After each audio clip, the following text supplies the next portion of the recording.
ਸਮੇਲ podcast ਦੀ ਲੜੀ number 19 ਵਿੱਚ major Mangat ਵੱਲੋਂ ਤੁਹਾਨੂੰ ਸਾਰਿਆਂ ਨੂੰ ਨਿੱਘੀ ਜੀ ਆਇਆਂ ਅਤੇ ਅਦਬ ਸਤਿਕਾਰ ਨਾਲ ਸਤਿ ਸ੍ਰੀ ਅਕਾਲ। ਅੱਜ ਦੇ ਪ੍ਰੋਗਰਾਮ ਵਿੱਚ ਆਪਾਂ ਵੱਖੋ ਵੱਖਰੇ ਵਿਸ਼ੇ ਲੈ ਕੇ ਹਾਜ਼ਰ ਹੋਵਾਂਗੇ। ਸੋ ਜਿਸ ਤਰ੍ਹਾਂ ਤੁਸੀਂ ਪਹਿਲੇ ਲੜੀਆਂ ਸਾਡੀਆਂ ਵੇਖੀਆਂ ਨੇ, ਪੌਡਕਾਸਟ ਵੇਖੀ ਹੈ ਅਤੇ ਤੁਸੀਂ ਇਸ ਨੂੰ ਵਰਲਡ ਵਾਈਡ ਪਸੰਦ ਵੀ ਕਰਦੇ ਹੋ, ਅਤੇ ਮੈਂ ਤੁਹਾਡਾ ਸਾਰਿਆਂ ਦਾ ਬਹੁਤ ਬਹੁਤ ਧੰਨਵਾਦ ਕਰਦਾ ਹਾਂ। ਅਤੇ ਅੱਜ ਆਪਾਂ 19ਵੀਂ ਲੜੀ 'ਤੇ ਆ ਗਏ ਹਾਂ ਅਤੇ ਉਮੀਦ ਕਰਦਾ ਹਾਂ ਕਿ ਜੇ ਤੁਹਾਡਾ ਸਹਿਯੋਗ ਇਸੇ ਤਰ੍ਹਾਂ ਰਿਹਾ ਤਾਂ ਇਹ ਜਿਹੜਾ ਸਿਲਸਿਲਾ ਹੈ ਇਹ ਕੰਟੀਨਿਊ ਰਹੇਗਾ ਅਤੇ ਤੁਹਾਡੇ ਤੱਕ ਜਿਹੜੀ ਲੇਟੈਸਟ ਇਨਫੋਰਮੇਸ਼ਨ ਹੈ ਜਾਂ ਜਿਹੜੀ ਵੱਖੋ ਵੱਖਰੀ ਜਾਣਕਾਰੀ ਹੈ ਉਹ ਅਸੀਂ ਤੁਹਾਡੇ ਤੱਕ ਪਹੁੰਚਾਉਂਦੇ ਰਹਾਂਗੇ। ਸੋ ਦੋਸਤੋ, ਅੱਜ ਦਾ ਪ੍ਰੋਗਰਾਮ ਸਾਡੇ ਜਿੰਨੇ ਵੀ ਦਰਸ਼ਕ ਨੇ ਜਿਹੜੇ ਉਹਨਾਂ ਨੂੰ ਤਾਂ ਸਮਰਪਿਤ ਹੈ ਹੀ, ਲੇਕਿਨ ਸਾਡੇ ਬਹੁਤ ਸਾਰੇ ਲੋਕ ਨੇ ਸੰਸਾਰ ਦੇ ਵਿੱਚ ਜਿਹੜੇ ਮਹਾਮਾਰੀ ਕੋਵਿਡ ਤੋਂ ਪ੍ਰਭਾਵਿਤ ਹੋਏ ਨੇ, ਭਾਵੇਂ ਉਹ ਘਰਾਂ ਦੇ ਵਿੱਚ ਰਹੇ, ਭਾਵੇਂ ਹਸਪਤਾਲਾਂ ਦੇ ਵਿੱਚ ਰਹੇ। ਸੋ ਉਹਨਾਂ ਨੇ ਜੋ ਖਮਿਆਜ਼ਾ ਭੁਗਤਿਆ, ਦੁੱਖ ਭੁਗਤਿਆ, ਅਸੀਂ ਸਾਰਿਆਂ ਨੂੰ ਇਹ ਪ੍ਰੋਗਰਾਮ ਸਮਰਪਿਤ ਕਰ ਰਹੇ ਹਾਂ। ਅਤੇ ਖਾਸ ਤੌਰ 'ਤੇ ਉਹਨਾਂ ਨੂੰ ਜਿਨ੍ਹਾਂ ਨੇ ਇਸ ਮਹਾਮਾਰੀ ਦੇ ਵਿੱਚ ਆਪਣੀਆਂ ਜਾਨਾਂ ਗਵਾਈਆਂ, ਭਾਵੇਂ ਕਸੂਰ ਕਿਸੇ ਦਾ ਵੀ ਹੋਵੇ, ਸਰਕਾਰਾਂ ਦਾ ਹੋਵੇ ਜਾਂ ਪ੍ਰਬੰਧ ਦਾ ਹੋਵੇ। ਆਪਾਂ ਕਿਸੇ ਨੂੰ ਵੀ ਦੋਸ਼ ਦੇ ਸਕਦੇ ਹਾਂ, ਲੇਕਿਨ ਜੋ ਇਨਸਾਨ ਇਸ ਦੁਨੀਆ ਤੋਂ ਚਲੇ ਗਏ ਤਾਂ ਉਹ ਉਹਨਾਂ ਨੇ ਕਦੀ ਵਾਪਸ ਨਹੀਂ ਆਉਣਾ ਅਤੇ ਇੱਕ ਬਹੁਤ ਵੱਡਾ ਘਾਟਾ ਸੀ। ਸੋ ਦੋਸਤੋ, ਜਦੋਂ ਆਪਾਂ ਗੱਲ ਕਰਦੇ ਹਾਂ ਕਿ ਇਹ ਪ੍ਰੋਗਰਾਮ ਦੇ ਵਿੱਚ ਆਪਾਂ ਅੱਗੇ ਵੀ ਤੁਹਾਡੇ ਨਾਲ ਗੱਲ ਕੀਤੀ ਹੈ ਕਿ ਇਹ ਜਿਹੜੀ ਮਹਾਮਾਰੀ ਸੀ, ਇਹ ਜੇ ਆਪਾਂ ਇਹਨੂੰ ਕਹਿ ਲਈਏ ਕਿ ਤੀਸਰੀ ਸੰਸਾਰ ਜੰਗ ਵਰਗੀ ਸੀ। ਤੀਸਰੀ ਸੰਸਾਰ ਜੰਗ ਪਤਾ ਨਹੀਂ ਲੱਗਣੀ ਹੈ ਜਾਂ ਨਹੀਂ ਲੱਗਣੀ, ਇਹ ਤਾਂ ਆਪਾਂ ਨੂੰ ਪਤਾ ਨਹੀਂ, ਲੇਕਿਨ ਆਪਾਂ ਨੂੰ ਇੰਨਾ ਜ਼ਰੂਰ ਪਤਾ ਹੈ ਕਿ ਪਹਿਲੀਆਂ ਜਿਹੜੀਆਂ 2 ਸੰਸਾਰ ਜੰਗਾਂ ਲੱਗੀਆਂ ਸੀ ਤਾਂ ਉਹਨਾਂ ਦੇ ਵਿੱਚ ਜਿੰਨੇ ਲੋਕ ਮਾਰੇ ਗਏ ਸੀ ਫਸਟ ਵਰਲਡ ਵਾਰ ਦੇ ਵਿੱਚ ਔਰ ਸੈਕੰਡ ਵਰਲਡ ਵਾਰ ਦੇ ਵਿੱਚ, ਤਾਂ ਕਰੋਨਾ ਦੇ ਨਾਲ ਉਸ ਤੋਂ ਕਿਤੇ ਵੱਧ ਲੋਕ ਨੇ ਜਿਹੜੇ ਉਹ ਦੁਨੀਆ ਭਰ ਦੇ ਵਿੱਚ ਮਾਰੇ ਗਏ ਨੇ। ਔਰ ਜਿਹੜੀ ਫਸਟ ਤੇ ਸੈਕੰਡ ਵਰਲਡ ਵਾਰ ਸੀ ਉਹਦੇ ਵਿੱਚ ਹੋ ਸਕਦਾ ਹੈ ਕਿ ਕਈ ਦੇਸ਼ ਸ਼ਾਮਲ ਨਾ ਹੋਏ ਹੋਣ, ਲੇਕਿਨ ਜਿਹੜੀ ਇਹ ਮਹਾਮਾਰੀ ਸੀ ਇਹਨੇ ਪੂਰੇ ਸੰਸਾਰ ਨੂੰ ਆਪਣੀ ਲਪੇਟ ਦੇ ਵਿੱਚ ਲੈ ਲਿਆ। ਸੋ ਸੰਸਾਰ ਭਰ ਗਲੋਬਲ ਵਾਸੀਆਂ ਲਈ ਅਸੀਂ ਇਹ ਪ੍ਰੋਗਰਾਮ ਸਮਰਪਿਤ ਕਰਦੇ ਹਾਂ ਜਿਨ੍ਹਾਂ ਨੇ ਵੀ ਇਸ ਦੁਖਾਂਤ ਨੂੰ ਝੱਲਿਆ। ਸੋ ਇਹ ਪ੍ਰੋਗਰਾਮ ਦੋਸਤੋ ਉਹਨਾਂ ਸਾਰੇ ਵਿਗਿਆਨੀਆਂ ਨੂੰ ਸਮਰਪਿਤ ਹੈ, ਡਾਕਟਰਾਂ ਨੂੰ ਸਮਰਪਿਤ ਹੈ, ਨਰਸਾਂ ਨੂੰ ਸਮਰਪਿਤ ਹੈ, ਤੋਂ ਫਰੰਟ ਲਾਈਨਰਸ ਜੋ ਹਨ ਉਹਨਾਂ ਨੂੰ ਸਮਰਪਿਤ ਹੈ ਜਿਨ੍ਹਾਂ ਨੇ ਮੂਹਰੇ ਹੋ ਕੇ ਲੋਕਾਂ ਦੀ ਸੇਵਾ ਕੀਤੀ।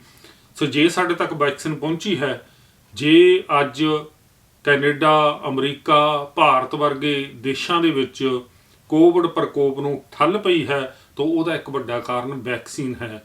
ਸੋ ਇਹ ਵੈਕਸੀਨ ਕਿਵੇਂ ਬਣਦੀ ਹੈ, ਕਿੰਨੇ ਡਾਕਟਰ ਇਨਵੋਲਵ ਹੁੰਦੇ ਨੇ, ਕਿਵੇਂ ਉਹ ਦਿਨ ਰਾਤ ਕੰਮ ਕਰਦੇ ਨੇ, ਸੋ ਉਹਨਾਂ ਸਾਰਿਆਂ ਨੂੰ ਪ੍ਰੋਗਰਾਮ ਸਮਰਪਿਤ ਹੈ। ਸੋ ਦੋਸਤੋ, ਸੋਚ ਕੇ ਦੇਖੋ ਕਿ ਜਦੋਂ ਚੇਚਕ ਨਾਲ ਲੋਕ ਮਰ ਰਹੇ ਸਨ, ਜਦੋਂ ਹੈਜੇ ਪਲੇਗ ਨਾਲ ਲੋਕ ਮਰ ਰਹੇ ਸਨ, ਸੋ ਜੇ ਵੈਕਸੀਨ ਨਾ ਆਉਂਦੀ, ਇੰਜੈਕਸ਼ਨ ਨਾ ਆਉਂਦੇ ਤਾਂ ਉਹ ਮਹਾਮਾਰੀ ਅੱਜ ਵੀ ਸਾਡੇ ਤੱਕ ਪਹੁੰਚਦੀ, ਅੱਜ ਵੀ ਸਾਡੀਆਂ ਜਾਨਾਂ ਲੈ ਰਹੀ ਹੁੰਦੀ।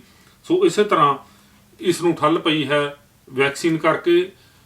ਭਾਵੇਂ ਤੁਸੀਂ ਬਹੁਤਿਆਂ ਨੇ ਜਿਹੜੀ ਫਸਟ ਡੋਜ਼ ਹੈ ਉਹ ਲੈ ਲਈ ਹੋਵੇਗੀ, ਲੇਕਿਨ ਸੈਕੰਡ ਡੋਜ਼ ਹੈ ਜਿਹੜੀ ਉਹ ਜਲਦੀ ਆਉਣ ਵਾਲੀ ਹੈ। ਜਿਉਂ ਹੀ ਸੈਕੰਡ ਡੋਜ਼ ਲੱਗ ਗਈ ਤਾਂ ਜਿਹੜਾ ਹੈਗਾ ਇਕੋਨਮੀ ਉਹ ਬੜੀ ਜਲਦੀ ਖੁੱਲ੍ਹ ਜਾਵੇਗੀ। ਅਤੇ ਜੇ ਅਸੀਂ ਆਪਣੇ ਕੈਨੇਡਾ ਦੇ ਵਿੱਚ ਗੱਲ ਕਰੀਏ, ਸੋ ਕੈਨੇਡਾ ਦੇ ਵਿੱਚ ਜਿਹੜੇ ਹੁਣ ਨਵੇਂ ਸਰਕਾਰੀ ਐਲਾਨ ਨੇ ਉਹਨਾਂ ਦੇ ਵਿੱਚ ਇਹ ਹੈ ਕਿ 2 ਜੂਨ ਤੋਂ ਬਾਅਦ ਜਿਹੜਾ ਹੈਗਾ ਥੋੜ੍ਹਾ ਇਕੋਨਮੀ ਖੁੱਲ੍ਹਣੀ ਸ਼ੁਰੂ ਹੋ ਜਾਏਗੀ ਅਤੇ ਮੁੜ ਤੋਂ ਜੀਵਨ ਹੈ ਜਿਹੜਾ ਹੋਲੀ 'ਤੇ ਆ ਜਾਵੇਗਾ। ਸੋ ਫਿਰ ਜਿਉਂ ਵੈਕਸੀਨ ਲੱਗਦੀ ਜਾਵੇਗੀ ਇਸ ਨੂੰ ਵੱਖੋ ਵੱਖਰੇ ਪੜਾਵਾਂ ਦੇ ਵਿੱਚ ਖੋਲ੍ਹਿਆ ਜਾਵੇਗਾ ਅਤੇ ਜਦੋਂ 80% ਵੈਕਸੀਨ ਲੱਗ ਗਈ ਅਤੇ ਫਿਰ ਜਿਹੜਾ ਹੈਗਾ ਉਹ ਕਾਫੀ ਹੱਦ ਤੱਕ ਜਿਹੜਾ ਹੈਗਾ ਉਹ ਚੀਜ਼ਾਂ ਖੋਲ੍ਹ ਦਿੱਤੀਆਂ ਜਾਣਗੀਆਂ, ਜਿਸ ਤਰ੍ਹਾਂ ਰੈਸਟੋਰੈਂਟ ਹਨ, ਜਿੰਮ ਹਨ। ਅਤੇ ਪਿਛਲੇ ਹਫ਼ਤੇ ਤੁਸੀਂ ਸਾਰਿਆਂ ਨੇ ਦੇਖ ਹੀ ਲਿਆ ਹੋਣਾ ਕਿ ਜਿਹੜੇ ਪਲੇਗਰਾਊਂਡ ਨੇ, ਸਪੋਰਟਸ ਦੀਆਂ ਜਿਹੜੀਆਂ ਆਈਟਮਸ ਨੇ ਉਹਨਾਂ ਨੂੰ ਕੁਛ ਖੋਲ੍ਹਿਆ ਗਿਆ ਹੈ ਅਤੇ ਕੁਛ ਜਿਹੜੀਆਂ ਨਰਮੀ ਹੈ ਜਿਹੜੀ ਲੋਕਡਾਊਨ ਦੇ ਵਿੱਚ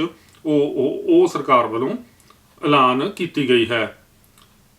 ਸੋ ਦੋਸਤੋ, ਜਦੋਂ ਆਪਾਂ ਇਹ ਗੱਲਾਂ ਕਰਦੇ ਹਾਂ ਅਤੇ ਨਾਲ ਦੀ ਨਾਲ ਅਸੀਂ ਇਹ ਵੀ ਦੇਖਦੇ ਹਾਂ ਅਤੇ ਕੁਛ ਲੋਕ ਨੇ ਜਿਹੜੀ ਡਾਕਟਰਾਂ ਦੀ ਇੰਨੀ ਕੀਤੀ ਹੋਈ ਮਿਹਨਤ ਹੈ, ਵੈਕਸੀਨਾਂ ਲੈ ਕੇ ਆਏ ਜਾਂ ਹਸਪਤਾਲਾਂ ਦੇ ਵਿੱਚ ਜਿਨ੍ਹਾਂ ਨੇ ਲੋਕਾਂ ਦੀ ਜਾਨ ਬਚਾਈ, ਜਿਨ੍ਹਾਂ ਨੇ ਵੈਂਟੀਲੇਟਰ ਬਣਾਏ, ਜਿਨ੍ਹਾਂ ਨੇ ਵੈਂਟੀਲੇਟਰਾਂ 'ਤੇ ਲਾ ਕੇ ਲੋਕਾਂ ਦੀਆਂ ਜਾਨਾਂ ਬਚਾਈਆਂ। ਸੋ ਕੁਝ ਲੋਕ ਇਹੋ ਜਿਹੇ ਵੀ ਹਨ, ਤੋਂ ਮੈਂ ਪ੍ਰੋਗਰਾਮ ਦੇ ਵਿੱਚ ਨਾਂ ਨਹੀਂ ਲੈਣਾ, ਤੁਸੀਂ ਸਾਰੇ ਜਾਣਦੇ ਹੀ ਹੋ। ਤੇ ਜਿਹੜੇ ਐਲੋਪੈਥੀ ਨੂੰ ਜਾਂ ਜਿਹੜੀ ਆਧੁਨਿਕ ਮੈਡੀਕਲ ਸਾਇੰਸ ਹੈ ਉਸ ਨੂੰ ਨਕਾਰਦੇ ਨੇ। ਤੋਂ ਜਿਹੜੀਆਂ ਮੌਤਾਂ ਹੋਈਆਂ ਤੇ ਉਹਦਾ ਕਾਰਨ ਵੀ ਇਹਨੂੰ ਇਹ ਦੱਸਦੇ ਨੇ। ਤੇ ਭਾਰਤ ਦੇ ਵਿੱਚ ਇਸ ਤਰ੍ਹਾਂ ਦਾ ਕਾਫੀ ਰੌਲਾ ਪੈਂਦਾ ਰਿਹਾ ਤੇ ਡਾਕਟਰਾਂ ਨੇ ਉਸ ਵਿਅਕਤੀ ਨੂੰ ਜਿਹੜਾ ਹੈਗਾ ਸੂਹ ਵੀ ਕੀਤਾ, ਜਾਂ ਕਹਿ ਲਓ ਉਸ ਦੇ ਖਿਲਾਫ ਕੋਰਟ ਦੇ ਵਿੱਚ ਵੀ ਗਏ ਨੇ। ਤੇ ਇਹ ਲੋਕ ਨੇ ਜਿਹੜੇ ਇਹ ਬਿਜ਼ਨਸਮੈਨ ਹੈਗੇ, ਤੋਂ ਇਹ ਆਪਣੀਆਂ ਦਵਾਈਆਂ ਬਣਾ ਕੇ ਪਤਾ ਨਹੀਂ ਉਹਨਾਂ ਦੇ ਵਿੱਚ ਇਹ ਕੀ ਪਾਉਂਦੇ ਨੇ ਕੀ ਨਹੀਂ ਪਾਉਂਦੇ, ਤੇ ਉਹ ਵੇਚਦੇ ਨੇ, ਲੋਕਾਂ ਦਾ ਬ੍ਰੇਨ ਵਾਸ਼ ਕਰਦੇ ਨੇ। ਤੇ ਇਹਨਾਂ ਨੇ ਕਦੇ ਵੀ ਕੋਈ ਇਸ ਤਰ੍ਹਾਂ ਦੀ ਦਵਾਈ ਨਹੀਂ ਲੈ ਕੇ ਆਂਦੀ ਤੇ ਜਿਹਦੇ ਨਾਲ ਇਹ ਇਸ ਤਰ੍ਹਾਂ ਦੀ ਬਿਮਾਰੀ 'ਚ ਮੂਹਰੇ ਆ ਕੇ ਠੱਲ ਪਾ ਸਕਣ। ਤੇ ਜਦੋਂ ਇਹ ਦਵਾਈਆਂ ਬਣਾ ਕੇ ਵੇਚਦੇ ਵੀ ਨੇ ਤੇ ਇਹਨਾਂ ਦੇ ਸੈਂਪਲ ਫੇਲ ਹੋ ਜਾਂਦੇ ਨੇ ਤੇ ਉਹ ਦਵਾਈਆਂ ਕਿਤੇ ਵੀ ਮਨਜ਼ੂਰ ਨਹੀਂ ਹੁੰਦੀਆਂ ਤੇ ਕਿਤੇ ਵੀ ਉਹਨਾਂ ਨੂੰ ਕੋਈ ਵੀ ਪ੍ਰਵਾਨਗੀ ਨਹੀਂ ਦਿੰਦਾ। ਸੋ ਦੋਸਤੋ, ਇਹੋ ਜਿਹੇ ਮੌਕੇ ਇਸ ਤਰ੍ਹਾਂ ਦੀਆਂ ਗੱਲਾਂ ਕਰਨੀਆਂ ਨੇ ਜਿਹੜੀਆਂ ਉਹ ਸ਼ੋਭਾ ਨਹੀਂ ਦਿੰਦੀਆਂ। ਸਗੋਂ ਸਾਨੂੰ ਤਾਂ ਇਹਨਾਂ ਲੋਕਾਂ ਦਾ ਧੰਨਵਾਦ ਕਰਨਾ ਚਾਹੀਦਾ ਹੈ ਤੋਂ ਜਿਨ੍ਹਾਂ ਨੇ ਸਾਡੀਆਂ ਜਾਨਾਂ ਬਚਾਈਆਂ ਨੇ।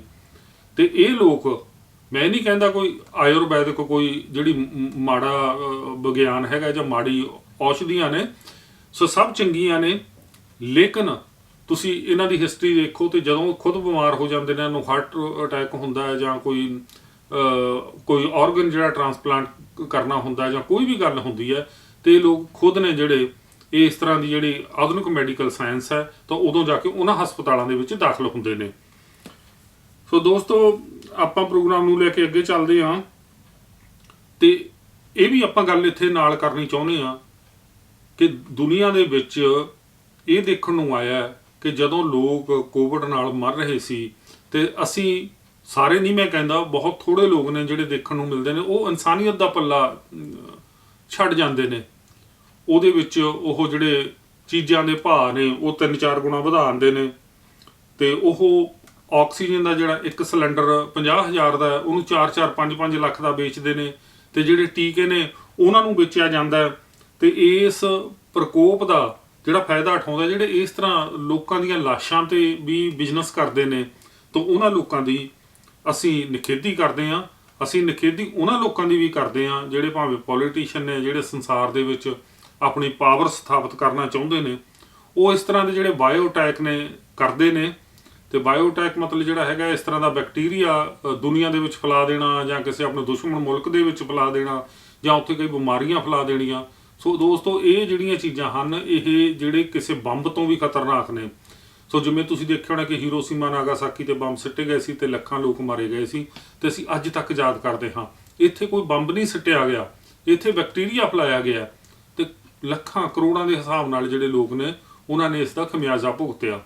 ਸੋ ਆਉਣ ਵਾਲਾ ਜਿਹੜਾ ਵਕਤ ਹੈ, ਜੇ ਇਸ ਤਰ੍ਹਾਂ ਦੀਆਂ ਹਰਕਤਾਂ ਨੂੰ ਨਾ ਰੋਕਿਆ ਤੇ ਬਹੁਤ ਦੁਨੀਆ ਲਈ ਬਹੁਤ ਘਾਤਕ ਸਾਬਤ ਹੋ ਸਕਦਾ ਹੈ। ਸੋ ਸਾਨੂੰ ਇਹਨਾਂ ਚੀਜ਼ਾਂ ਬਾਰੇ ਬਹੁਤ ਧਿਆਨ ਰੱਖਣਾ ਪਵੇਗਾ। ਸੋ ਦੋਸਤੋ, ਆਪਾਂ ਪ੍ਰੋਗਰਾਮ ਨੂੰ ਬਾਕੀ ਵਿਸ਼ਿਆਂ ਦੇ ਨਾਲ ਵੀ ਇਸ ਨੂੰ ਅੱਗੇ ਤੋਰਾਂਗੇ। ਸੋ ਇੱਥੇ ਮੈਂ ਤੁਹਾਨੂੰ ਨਾਲ ਦੀ ਨਾਲ ਇਹ ਵੀ ਗੱਲ ਦੱਸ ਦਿਆਂ ਕਿ ਸਾਡਾ ਜਿਹੜਾ ਬਰਤਾਨਵੀ ਸਾਹਿਤ ਹੈ, ਕਿਉਂਕਿ ਆਪਾਂ ਸਾਹਿਤ ਦੀ ਵੀ ਗੱਲ ਕਰਦੇ ਹਾਂ ਨਾ ਇਸ ਪ੍ਰੋਗਰਾਮ ਵਿੱਚ, ਬਰਤਾਨਵੀ ਸਾਹਿਤ ਹੈ ਜਿਹੜਾ ਉਸਨੇ ਮੁੱਖ ਧਾਰਾ ਦੇ ਸਾਹਿਤ ਨੂੰ ਬੜਾ ਪ੍ਰਭਾਵਿਤ ਕੀਤਾ ਹੈ। ਸੋ ਇਹ ਸਾਡੀ ਇੱਕ ਪੀੜ੍ਹੀ ਸੀ ਜਿਨ੍ਹਾਂ ਨੇ ਪੰਜਾਬੀ ਦੇ ਵਿੱਚ ਨਾਵਲ, ਕਹਾਣੀਆਂ, ਵਾਰਤਕ ਲਿਖੀ।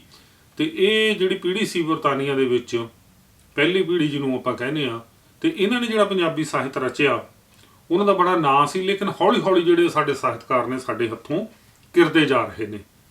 ਸੋ ਆਪਾਂ ਪਹਿਲਾਂ ਧੀਰ ਸਾਹਿਬ ਦੀ ਗੱਲ ਕੀਤੀ ਸੀ, ਤਾਂ ਹੁਣ ਜਿਹੜੀਆਂ ਖਬਰਾਂ ਮਿਲੀਆਂ ਨੇ ਉਹਦੇ ਵਿੱਚ ਇਹ ਵੀ ਪਤਾ ਲੱਗਦਾ ਕਿ ਇੰਗਲੈਂਡ ਰਹਿੰਦੇ ਸਾਡੇ ਬਹੁਤ ਹੀ ਨਾਮਵਰ ਲੇਖਕ ਹਰਬਖਸ਼ ਮਕਸੂਦਪੁਰੀ ਸਾਹਿਬ ਉਹ ਵੀ ਅਕਾਲ ਚਲਾਣਾ ਕਰ ਗਏ ਨੇ।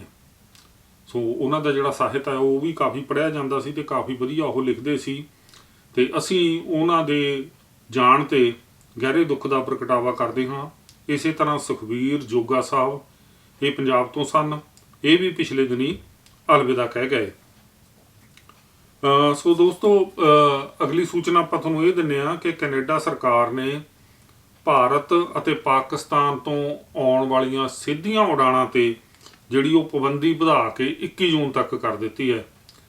ਤੇ ਤੁਸੀਂ ਭਾਵੇਂ ਪਾਕਿਸਤਾਨ 'ਚ ਰਹਿੰਦੇ ਹੋ, ਕਿਉਂਕਿ ਇੱਥੇ ਹੁਣ ਕੈਨੇਡਾ ਦੇ ਵਿੱਚ ਤਾਂ ਜਦੋਂ ਅਸੀਂ ਪੰਜਾਬ ਦੀ ਗੱਲ ਕਰਦੇ ਹਾਂ, ਜਦੋਂ ਅਸੀਂ ਤਾਂ ਉਹਦਾ ਮਤਲਬ ਹੁੰਦਾ ਕਿ ਉਹ ਦੋਨੋਂ ਪੱਛਮੀ ਪੰਜਾਬ ਵੀ ਹੈ ਤੇ ਪੂਰਬੀ ਪੰਜਾਬ ਵੀ ਹੈ, ਕਿਉਂਕਿ ਇੱਥੇ ਸਾਡਾ ਜਿਹੜਾ ਹੈਗਾ ਮਿਕਸ ਭਾਈਚਾਰਾ, ਸਾਰੀ ਦੁਨੀਆ ਦੇ ਦੇਸ਼ਾਂ ਤੋਂ ਜਿਹੜੇ ਲੋਕ ਨੇ ਉਹ ਇੱਥੇ ਰਹਿੰਦੇ ਨੇ।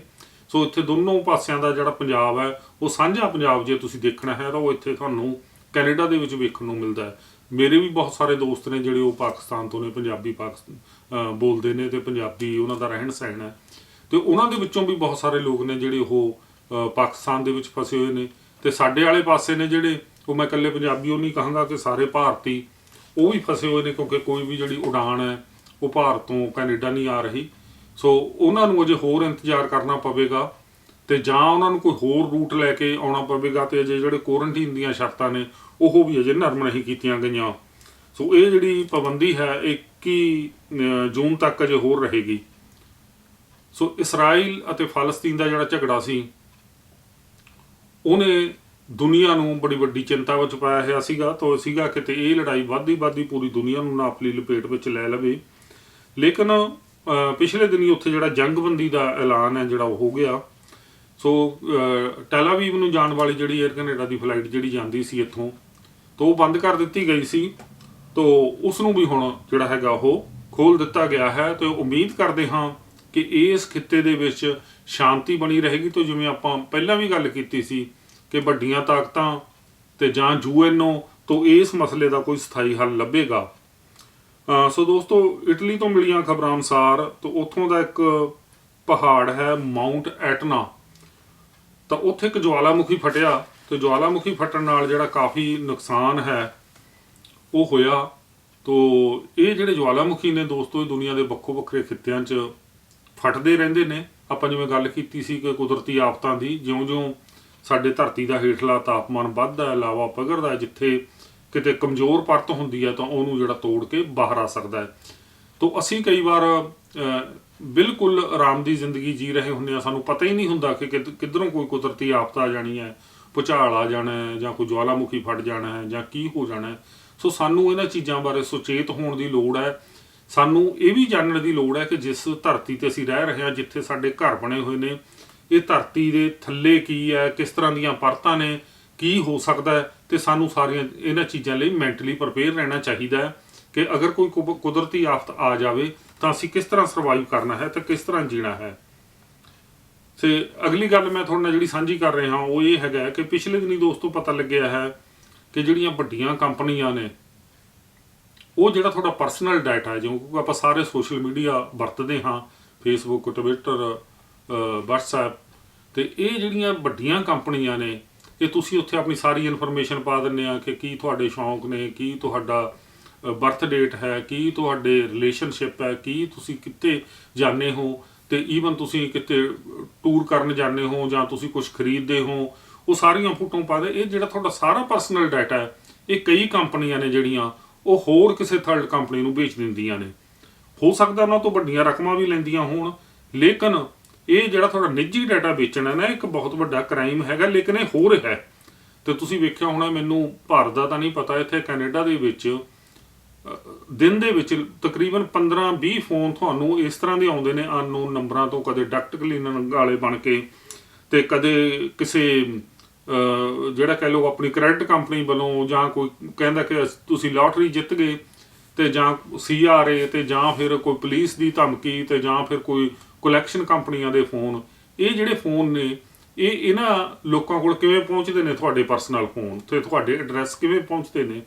ਸੋ ਇਹ ਬੜਾ ਹੀ ਧਿਆਨ ਰੱਖਣ ਵਾਲੀ ਗੱਲ ਹੈ। ਤੁਸੀਂ ਜਿੱਥੇ ਵੀ ਕਿਤੇ ਆਪਣੀ ਇਨਫੋਰਮੇਸ਼ਨ ਪਾਉਂਦੇ ਹੋ, ਤੁਸੀਂ ਆਪਣਾ ਕ੍ਰੈਡਿਟ ਕਾਰਡ ਪਾਉਂਦੇ ਹੋ, ਤੁਸੀਂ ਆਪਣਾ ਪਾਸਪੋਰਟ ਨੰਬਰ ਪਾਉਂਦੇ ਹੋ, ਤੇ ਤੁਹਾਨੂੰ ਇਹ ਗੱਲ ਬਹੁਤ ਧਿਆਨ ਰੱਖਣ ਦੀ ਲੋੜ ਹੈ ਕਿ ਕੋਈ ਵੀ ਬੰਦਾ ਜਿਹੜੀ ਤੁਹਾਡੀ ਇਨਫੋਰਮੇਸ਼ਨ ਹੈ ਉਹ ਵੇਚ ਸਕਦਾ ਹੈ, ਤੇ ਬਹੁਤ ਧਿਆਨ ਰੱਖਣ ਦੀ ਲੋੜ ਹੈ। ਸੋ ਪਿਛਲੇ ਦਿਨੀ ਇਹ ਵੀ ਪਤਾ ਲੱਗਿਆ ਕਿ 에ਅਰ ਇੰਡੀਆ ਦਾ ਜਿਹੜਾ ਡਾਟਾ ਸੀਗਾ ਉਹ ਕਿਸੇ ਨੇ ਹੈਕ ਕਰ ਲਿਆ। ਤੇ ਜਿੰਨੇ ਪੈਸੇਂਜਰ ਉਹਦੇ ਵਿੱਚ ਟਰੈਵਲ ਕਰਦੇ ਸੀ ਤਾਂ ਉਹਨਾਂ ਦੇ ਪਾਸਪੋਰਟ ਨੰਬਰ ਤੇ ਉਹਨਾਂ ਦੇ ਕ੍ਰੈਡਿਟ ਕਾਰਡ ਨੰਬਰ ਤੇ ਉਹ ਵੀ ਨੇ ਜਿਹੜੇ ਉਹ ਚੋਰੀ ਹੋ ਗਏ, ਭਾਵ ਹੈਕ ਹੋ ਗਏ। ਤੇ ਇਹ ਜਿਹੜੇ ਡਾਟਾ ਨੇ ਇਹ ਹੈਕ ਹੋ ਸਕਦੇ ਨੇ, ਤੇ ਜਿਹੜਾ ਸਾਈਬਰ ਕ੍ਰਾਈਮ ਹੈ ਉਹ ਆਉਣ ਵਾਲੇ ਸਮੇਂ ਦੇ ਵਿੱਚ ਹੋਰ ਵੀ ਵੱਧ ਸਕਦਾ ਹੈ, ਤੇ ਜੇ ਸਰਕਾਰਾਂ ਨੇ ਇਹਦੇ ਤੇ ਪਾਬੰਦੀ ਨਾ ਲਾਈ। ਸੋ ਵਿਗਿਆਨ ਦੀ ਖਬਰ ਇੱਕ ਸਾਂਝੀ ਕਰੀਏ ਤਾਂ ਪਿਛਲੇ ਦਿਨੀ ਚੀਨ ਨੇ ਜਿਹੜਾ ਆਪਣਾ ਸਪੇਸ ਸਟੇਸ਼ਨ ਉੱਪਰ ਭੇਜਿਆ ਸੀ ਤੇ ਉਹਨੇ ਉੱਪਰ ਹੀ ਬਣਾਉਣਾ ਹੈ। ਅਮਰੀਕਾ ਨੇ ਵੀ ਉੱਪਰ ਹੀ ਬਣਾਇਆ ਸੀਗਾ, ਤੇ ਕੱਲੀ ਚੀਜ਼ ਲਿਜਾ ਕੇ ਜਿਹੜੀ ਉਹਦੇ ਉੱਤੇ ਜੋੜੀ ਜਾਂਦੀ ਹੈ। ਸੋ ਜਿਹੜਾ ਢਾਂਚਾ ਸੀ ਉਹ ਪਹਿਲਾਂ ਭੇਜ ਦਿੱਤਾ ਗਿਆ ਸੀ, ਲੇਕਿਨ ਹੁਣ ਉਹਦੀਆਂ ਜਿਹੜੀਆਂ ਆਰਮਸ ਨੇ ਉਹ ਰਾਕਟ ਰਾਹੀਂ ਉਹ ਭੇਜੀਆਂ ਗਈਆਂ ਨੇ ਤੇ ਉਹਨੂੰ ਜੋੜਿਆ ਜਾਊਗਾ। ਤਾਂ ਜਿਵੇਂ ਜਿਵੇਂ ਜਿਹੜੀਆਂ ਇਹਦੇ ਵਿੱਚ ਤਬਦੀਲੀਆਂ ਆਉਣਗੀਆਂ ਆਪਾਂ ਤੁਹਾਨੂੰ ਉਹਦੇ ਬਾਰੇ ਦੱਸਦੇ ਰਹਾਂਗੇ। ਸੋ ਦੋਸਤੋ, ਇਸ ਪ੍ਰੋਗਰਾਮ ਦੇ ਵਿੱਚ ਅਸੀਂ ਉਹਨਾਂ ਲੋਕਾਂ ਦਾ ਵੀ ਧੰਨਵਾਦ ਕਰਨਾ ਚਾਹੁੰਦੇ ਹਾਂ ਤੇ ਜਿਹੜੇ ਸਾਨੂੰ ਅਕਸਰ ਸੁਨੇਹੇ ਭੇਜਦੇ ਨੇ ਤੇ ਹੌਸਲਾ ਅਫਜ਼ਾਈ ਦਿੰਦੇ ਨੇ ਤੇ ਕਹਿੰਦੇ ਆ ਕਿ ਪ੍ਰੋਗਰਾਮ ਨੂੰ ਚੱਲਦਾ ਰੱਖੋ। ਇਹਨਾਂ ਦੇ ਵਿੱਚ ਹਰਜੀਤ ਸਿੰਘ ਦਿਓਲ ਸਾਹਿਬ ਸਾਨੂੰ ਹਰੇਕ ਵਾਰੀ ਬਹੁਤ ਵਧੀਆ ਸੁਨੇਹਾ ਤੇ ਭੇਜਦੇ ਨੇ ਪ੍ਰੋਗਰਾਮ ਨੂੰ ਦੇਖਣ ਤੋਂ ਬਾਅਦ। ਇਸੇ ਪ੍ਰਕਾਰ ਬਲਜੀਤ ਕੌਰ ਦਿੱਲੀ ਤੇ ਹਰਦੇਵ ਸਿੰਘ ਵਿਰਕ ਸਾਹਿਬ ਨੇ ਵੀ ਪ੍ਰੋਗਰਾਮ ਨੂੰ ਸ਼ੇਅਰ ਕੀਤਾ। ਸੋ ਜਸਵੀਰ ਸਿੰਘ ਜੱਸੀ, ਕੁਲਵੀਰ ਸਿੰਘ ਬੁਆਲ, ਇਹ ਸਾਰੇ ਲੋਕਾਂ ਨੇ ਸਾਨੂੰ ਸੁਨੇਹੇ ਭੇਜੇ ਨੇ ਤੇ ਹੋਰ ਵੀ ਬਹੁਤ ਸਾਰੇ ਲੋਕਾਂ ਨੇ ਭੇਜੇ ਨੇ ਤੇ ਅਸੀਂ ਸਾਰਿਆਂ ਦਾ ਹੀ ਧੰਨਵਾਦ ਕਰਦੇ ਹਾਂ ਤੇ ਤੁਹਾਨੂੰ ਬੇਨਤੀ ਕਰਦੇ ਹਾਂ ਕਿ ਇਸ ਪ੍ਰੋਗਰਾਮ ਨੂੰ ਜ਼ਰੂਰ ਆਪਣੇ ਦੋਸਤਾਂ ਮਿੱਤਰਾਂ ਨਾਲ ਸ਼ੇਅਰ ਕਰੋ ਤੇ ਇਸ ਦੀ ਜਾਣਕਾਰੀ ਦਿਓ। ਤੇ ਬ੍ਰਹਿਮੰਡ ਯਾਤਰਾ ਕਿਤਾਬ ਜਿਹਦੀ ਆਪਾਂ ਗੱਲ ਕੀਤੀ ਸੀ ਪਿਛਲੇ ਪ੍ਰੋਗਰਾਮਾਂ ਦੇ ਵਿੱਚ, ਤੋਂ ਇਸ ਦਾ ਤੁਹਾਡੇ ਵੱਲੋਂ ਕਾਫੀ ਰਿਸਪੌਂਸ ਆਇਆ ਤੇ ਕਾਫੀ ਸਾਡੇ ਦਰਸ਼ਕਾਂ ਨੇ ਜਾਣਕਾਰੀ ਮੰਗੀ ਹੈ ਕਿ ਇਹ ਕਿਤਾਬ ਕਿੱਥੋਂ ਛਪ ਰਹੀ ਹੈ ਤੇ ਕਿਵੇਂ ਮਿਲ ਸਕਦੀ ਹੈ। ਦੋਸਤੋ, ਇਹ ਕਿਤਾਬ ਤਕਰੀਬਨ ਤਿਆਰ ਹੋ ਚੁੱਕੀ ਹੈ। ਤੁਸੀਂ ਜੂਨੀਸਟਾਰ ਬੁੱਕਸ ਨੂੰ ਫੋਨ ਕਰੋ ਤਾਂ ਜੂਨੀਸਟਾਰ ਬੁੱਕਸ ਨੂੰ ਜਦੋਂ ਤੁਸੀਂ ਜੂਨੀਸਟਾਰ ਗੂਗਲ ਕਰੋਗੇ ਤੁਹਾਨੂੰ ਫੋਨ ਨੰਬਰ ਆ ਜਾਊਗਾ ਤੇ ਉਹਨਾਂ ਤੋਂ ਉੱਪਰ ਜਿਹੜੀ ਕਿਤਾਬ ਉਹ ਲਈ ਜਾ ਸਕਦੀ ਹੈ। ਤੇ ਕਿਤਾਬ ਕਿਹੜੀਆਂ ਕਿਤਾਬਾਂ ਦੀਆਂ ਦੁਕਾਨਾਂ ਤੇ ਹੋਵੇਗੀ ਤਾਂ ਉਹ ਅਸੀਂ ਤੁਹਾਨੂੰ ਨਾਲ ਦੀ ਨਾਲ ਜਾਣਕਾਰੀ ਦਿੰਦੇ ਰਹਾਂਗੇ। ਸੋ ਪਿਛਲੇ ਦਿਨੀ ਗੁਰੂ ਅਮਰਦਾਸ ਜੀ ਦਾ ਪ੍ਰਕਾਸ਼ ਪੁਰਬ ਮਨਾਇਆ ਗਿਆ। ਸੋ ਇਸੇ ਪ੍ਰਕਾਰ ਜਿਹੜੀ ਹੈ ਉਹ ਬੁੱਧ ਜਯੰਤੀ ਮਨਾਈ ਗਈ। ਸੋ ਬੁੱਧ ਧਰਮ ਜਿਹੜਾ ਹੈਗਾ ਇਹ ਸਾਡੇ ਭਾਰਤ ਦੇ ਵਿੱਚ ਉਸ ਟਾਈਮ ਜਿਹੜਾ ਸੰਯੁਕਤ ਭਾਰਤ ਸੀ ਉੱਥੋਂ ਜਿਹੜੀ ਸ਼ੁਰੂਆਤ ਇਹਦੀ ਹੋਈ ਤੇ 5ਵੀਂ ਸਦੀ ਪੂਰਵ ਈਸਵੀ ਦੇ ਵਿੱਚ ਇਹ ਧਰਮ ਇੱਕ ਨਿਵੇਕਲੀਆਂ ਧਾਰਨਾਵਾਂ, ਨਿਵੇਕਲੀ ਸੋਚ ਲੈ ਕੇ ਆਇਆ ਤੇ ਏਸ਼ੀਆ ਦੇ ਵਿੱਚ ਵੱਡੇ ਪੱਧਰ ਤੇ ਫੈਲਿਆ। ਜੇ ਤੁਸੀਂ ਬੋਧੀ ਦੇਸ਼ਾਂ ਦੀ ਗਿਣਤੀ ਭਾਵੇਂ ਉਹ ਜਾਪਾਨ ਹੈ ਭਾਵੇਂ ਹੋਰ ਮੁਲਕ ਨੇ ਕਰਨਾ ਚਾਹੋ ਤਾਂ ਇਹ ਵੱਡੇ ਪੱਧਰ ਤੇ ਆ ਦੋਸਤੋ। ਸੋ ਭਾਰਤ ਦੇ ਵਿੱਚ ਭਾਵੇਂ ਇਸ ਦੀ ਉਨੀ ਗੱਲ ਨਹੀਂ ਹੋ ਰਹੀ ਲੇਕਿਨ ਇਹ ਵੱਡੇ ਪੱਧਰ ਤੇ ਹੈ। ਸੋ ਸਾਨੂੰ ਇਸ ਨੂੰ ਜਾਣਨਾ ਤੇ ਸਮਝਣਾ ਪਵੇਗਾ ਕਿਉਂਕਿ ਤੁਸੀਂ ਦੁਨੀਆ ਭਰ ਦੇ ਵਿੱਚ ਜਿੱਥੇ ਦੇਖਦੇ ਹੋ ਕਿ ਤੁਹਾਨੂੰ ਬੁੱਧ ਦੇ ਸਟੈਚੂ ਮਿਲਣਗੇ, ਬੁੱਧ ਦੇ ਤਸਵੀਰਾਂ ਮਿਲਣਗੀਆਂ। ਸੋ ਇਹ ਬੁੱਧ ਧਰਮ ਜਦੋਂ ਤੁਸੀਂ ਮਿਊਜ਼ੀਅਮ ਵਿੱਚ ਜਾ ਕੇ ਦੇਖਦੇ ਹੋ ਤੇ ਲੇਕਿਨ ਜਦੋਂ ਤੁਸੀਂ ਕਿਸੇ ਭਾਰਤੀ ਬੰਦੇ ਨੂੰ, ਕਿਸੇ ਪੰਜਾਬੀ ਬੰਦੇ ਨੂੰ ਪੁੱਛਦੇ ਹੋ ਤਾਂ ਇਸ ਨੂੰ ਬਹੁਤੀ ਜਾਣਕਾਰੀ ਨਹੀਂ ਹੁੰਦੀ।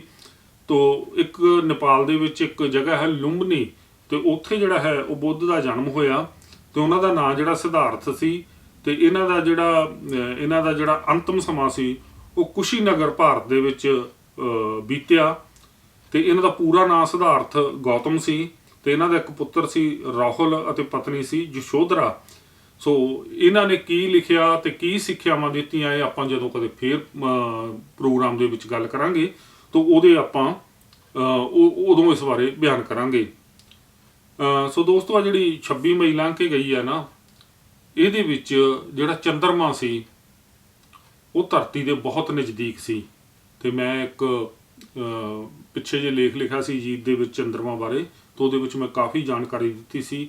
ਸੋ ਇਹ ਕਾਫੀ ਸਾਲਾਂ ਬਾਅਦ ਵਾਪਰਦਾ ਹੈ ਤੇ ਜਦੋਂ ਜਿਹੜਾ ਚੰਦਰਮਾ ਹੈ ਉਹ ਧਰਤੀ ਦੇ ਬਹੁਤ ਨਜ਼ਦੀਕ ਆ ਜਾਂਦਾ ਹੈ ਤੇ ਇਹ ਤੁਸੀਂ ਜਿਹੜਾ ਨਜ਼ਾਰਾ ਹੈ, ਕਈ ਵਾਰ ਅਸੀਂ ਘਰਾਂ ਚੋਂ ਨਹੀਂ ਨਿਕਲਦੇ, ਕਈ ਵਾਰ ਅਸੀਂ ਜਿਹੜੇ ਸਾਡੇ ਉੱਪਰ ਤਾਰਾ ਮੰਡਲ ਹੈ ਉਸ ਨੂੰ ਨਹੀਂ ਵੇਖਦੇ ਤੇ ਕਈ ਵਾਰ ਅਸੀਂ ਕੁਦਰਤ ਨੂੰ ਨਹੀਂ ਮਾਣਦੇ।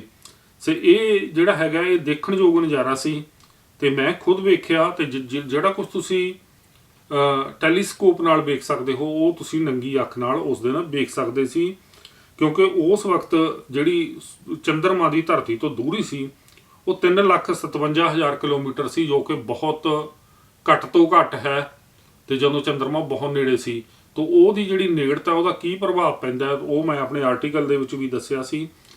ਤੇ ਇਸ ਦਿਨ ਜਿਹੜਾ ਹੈਗਾ ਧਰਤੀ ਸੂਰਜ ਅਤੇ ਚੰਦਰਮਾ ਦੇ ਵਿਚਕਾਰ ਆ ਗਈ, ਉਸਨੇ ਸੂਰਜ ਦੀ ਰੋਸ਼ਨੀ ਰੋਕ ਲਈ ਤੇ ਜਿਹੜਾ ਸੰਪੂਰਨ ਚੰਦਰਮਾ ਗ੍ਰਹਿਣ ਲੱਗਿਆ ਤੋਂ ਜੋ ਆਸਟ੍ਰੇਲੀਆ, ਨਿਊਜ਼ੀਲੈਂਡ ਚੋਂ ਦੇਖਿਆ ਜਾ ਸਕਿਆ। ਲੇਕਿਨ ਸਾਡਾ ਜਿਹੜਾ ਸਮਾਜ ਹੈ, ਭਾਰਤੀ ਸਮਾਜ ਮੈਂ ਖਾਸ ਕਰਕੇ ਗੱਲ ਕਰਦਾ ਹਾਂ, ਉਹ ਅਜੇ ਵੀ ਵਹਿਮਾਂ ਭਰਮਾਂ ਦੇ ਵਿੱਚ ਇੰਨਾ ਫਸਿਆ ਹੋਇਆ। ਅਜੇ ਵੀ ਉਹ ਜਿਹੜੇ ਹੈਗੇ ਇਹ ਜਿਹੜੇ ਗ੍ਰਹਿ ਨੇ ਇਹਨਾਂ ਨੂੰ ਮਤਲਬ ਇਸ ਤਰ੍ਹਾਂ ਲੈਂਦਾ ਵੀ ਜਿਵੇਂ ਕੋਈ ਆ ਕੇ ਚੰਦਰਮਾ ਦਾ ਰਸਤਾ ਰੋਕ ਲੈਂਦਾ ਤੇ ਅਸੀਂ ਵਿਗਿਆਨ ਨਾਲ ਨਹੀਂ ਜੁੜੇ। ਤਾਂ ਸਾਨੂੰ ਇਹ ਗੱਲਾਂ ਕਰਨ ਦਾ ਤਾਂ ਹੀ ਫਾਇਦਾ ਹੈ ਤੇ ਜੇ ਤੁਸੀਂ ਵਿਗਿਆਨ ਨਾਲ ਜੁੜੋ। ਤੇ 26 ਮਈ ਨੂੰ ਦੋਸਤੋ ਭਾਰਤ ਦੇ ਵਿੱਚ ਜਿਹੜਾ ਕਿਸਾਨਾਂ ਦਾ ਮੋਰਚਾ ਲੱਗਿਆ ਹੋਇਆ ਹੈ, ਸਾਰੇ ਭਾਰਤ ਦੇ ਵਿੱਚ ਫੈਲਿਆ ਹੈ, ਤੇ ਇਹਨਾਂ ਨੇ ਕਾਲਾ ਦਿਵਸ ਮਨਾਇਆ, ਕਾਲੇ ਕੱਪੜੇ ਪਾਏ, ਕਾਲੀਆਂ ਪੱਗਾਂ ਜਾਂ ਕਾਲੀ ਹੋਰ ਪਹਿਰਾਵਾ ਸੀ ਉਹ ਪਾਇਆ, ਘਰਾਂ ਤੇ ਕਾਲੇ ਝੰਡੇ ਲਾਏ, ਤੇ ਬਹੁਤ ਸਾਰੀਆਂ ਸਿਆਸੀ ਪਾਰਟੀਆਂ ਨੇ ਇਹਦਾ ਸਹਿਯੋਗ ਵੀ ਦਿੱਤਾ। ਸੋ ਇਹ ਕਾਫੀ ਹੱਦ ਤੱਕ ਸਫਲ ਰਿਹਾ, ਤੇ ਇਹਦੀ ਜਿਹੜੀ ਗੱਲ ਹੈ ਉਹ ਬਾਹਰ ਵੀ ਹੋਈ।